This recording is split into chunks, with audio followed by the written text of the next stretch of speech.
আল্লাহ রসুল বলছে জুমার দিন আমার জন্য, জুমার দিন রাত্রে সবচেয়ে বেশি আমার উপরে দুরূদ পড়ো। এইখানে একজনও নাই যে প্রতি শুক্রবারে 200 বার দুরূদ পড়ে।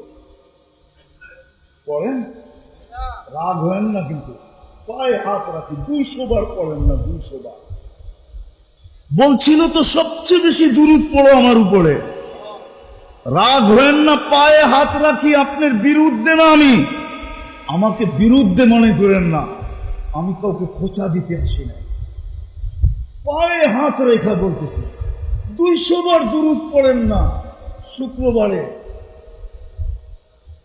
হায় হায় হায় উম্মত, মিসবুল সিরাতের পাশে ছুটে যাবেন। উম্মত পার হইতে না পারলে দুরূদের গাঁটটি মাথায় দিয়ে পার করায় দিবে। এই জন্যই তো বলছিলেন আমার উপরে দুরূদ পড়ো। পয়সা যখন যাবে তো দৌড়াবেন।